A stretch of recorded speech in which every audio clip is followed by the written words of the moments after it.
Hey everyone, it's Darcy here from Snails and Fairy Dust. Today I'm going to show you how to make these really fast, fun little snowflake earrings. I made them for my 10-year-old who has just started wearing dangly earrings, and I wanted her to have something fun for special occasions during the holidays. So I hope you will enjoy this little tutorial, and let's take a look at our supplies. I'm using a size 15-0 round miyuki bead. Normally I use size 11, but I wanted this to be really small and delicate, so I went with the smaller bead. These sparkly ones, they are faceted tourmaline, and they're 2.5 millimeter. They're really small. And I just want to show you the difference between the size 11-0. This is the size I normally use. And so you can see the difference when I compare it to the 15-0. It's not a huge difference, but if you use a size 11, which you're perfectly welcome to, it's just going to come out a little bit bigger than the size 15-0 earring. And it's also important that you use the right size needle.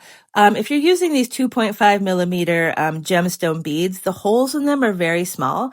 So you want to have, I'm using a size 12 beading needle. I think a size 10 is going to be too big for this job. So I would recommend size 12 or smaller if you're going to use these size beads. If you're going to use different size beads, don't worry about it. So to start, I have 12 beads.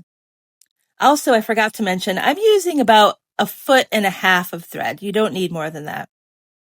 So I have 12 beads, and I'm coming back from the end. So from the tail, I'm going back through the beads to create a loop. So I'm going to go back through all 12 of those beads. Get them all on there. Don't let that one escape. So get them all on there. And then when you pull tightly, you're going to have a loop. Just like that. And then we're just going to make a double knot to secure that loop.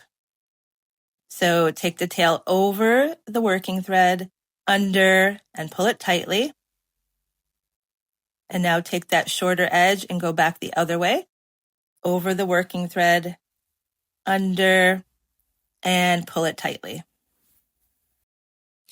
And give it a good tug, and now we're ready to get started beading. So I'm going to take my needle and just go through one bead next to the knot. So I'm just going to go through that first bead, just like that.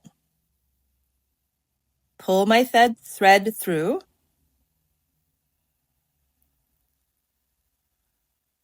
There we go. And we have this. And now we're going to pick up 3 beads. And then we're going to skip the next bead in that loop and bring your needle through the following bead. So skip one bead, go through the following bead.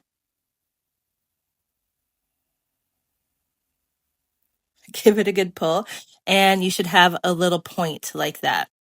And then we're going to repeat that process. Pick up 3 beads, like so. Skip the next bead and bring your needle through the following bead. Just like that.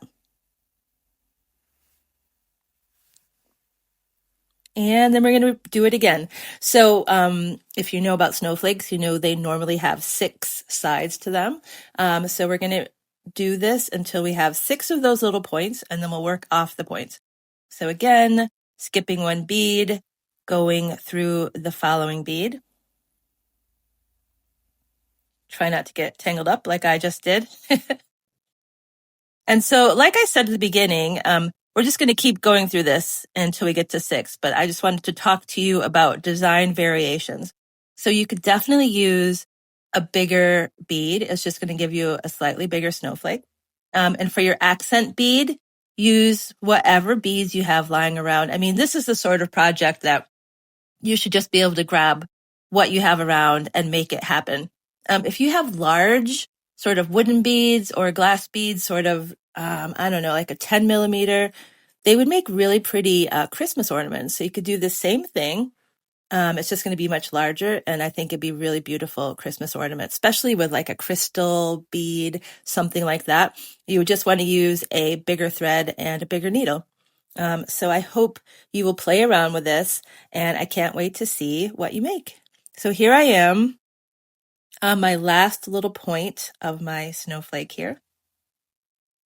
Skipping a bead, coming through the next one. And then this time, I'll work my way up to the top of the point of the very first little triangle I added. So I'm going all the way up there. I only made it through 2 of the beads. There's one more I need to get through at the very top.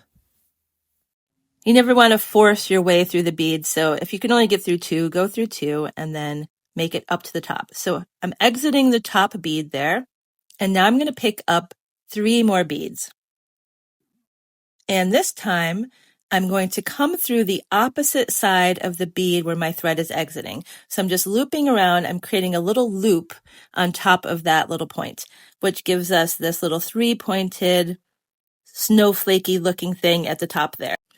And now we want to make our way to the top of the next point. So I'm working my needle down that little triangle, and then I want to bring my thread into the center original loop so that I don't have exposed thread there. You could leap over, but then your thread would be exposed. So I'm just working it down to that center loop, like so, and then back up to the top of that next little triangle. There we go. And then we're going to do it again. Pick up 3 more beads, come through the opposite side of that bead.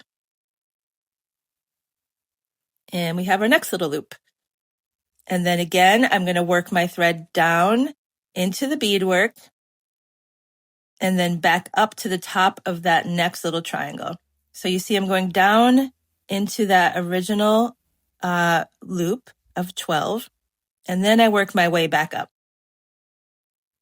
And again, pick up 3 beads and a loop around. I think you're starting to get the hang of this by now, I hope. Yeah, it's a very easy little project. And my daughter already is obsessed with them. She found them on my desk and she claimed them. Luckily, they were for her.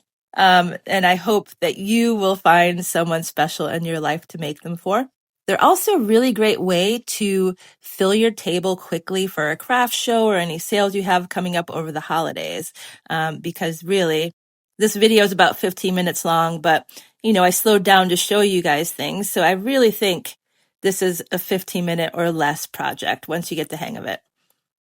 So again, I'm going down. I think I just have a couple more left here.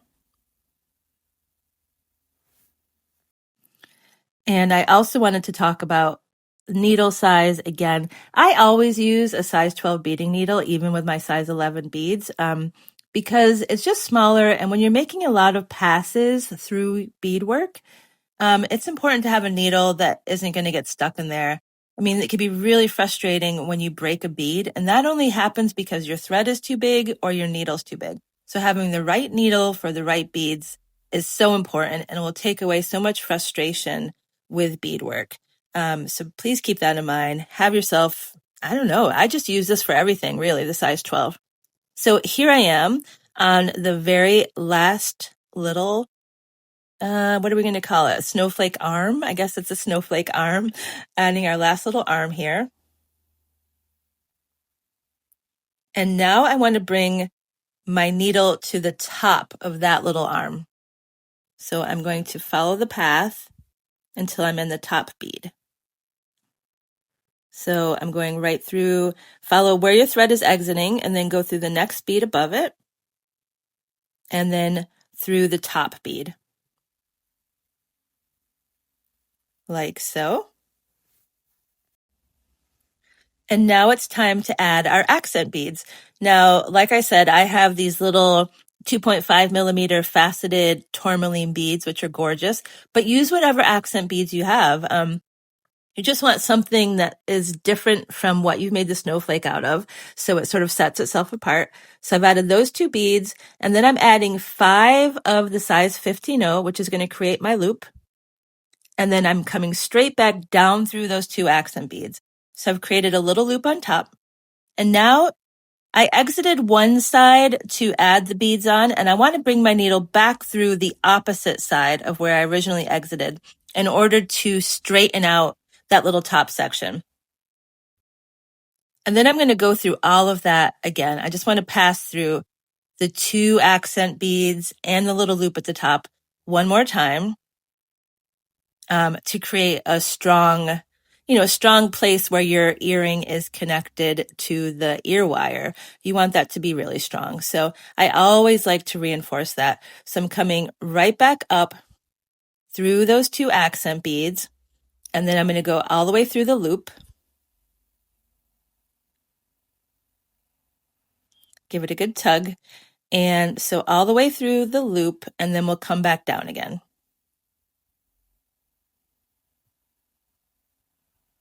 Through there. I like to use an odd number of beads when I'm making a beaded loop, because that way your ear wire is rubbing on the center bead rather than just rubbing on the thread. Sorry about the angle here. I was trying to get a good angle for you. I swear I'll be back in the camera in a second. Okay, there we go. Coming straight through the accent beads.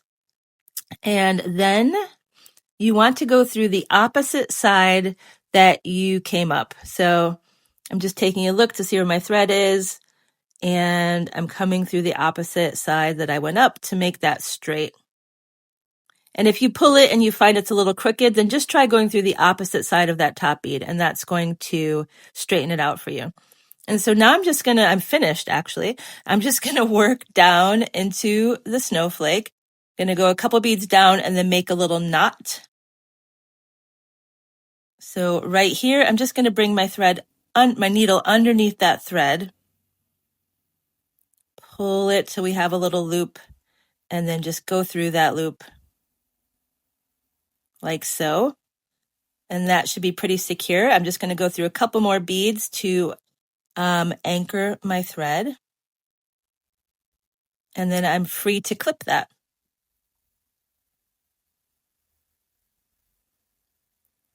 Now with that original tail, we made that double knot, so that's actually pretty secure. But I like to just take that thread and thread it on a needle and just put it under a couple more beads. So I don't like to clip my thread right next to the knot. So we're just going to take that in a couple of beads and then clip that, and that's good to go.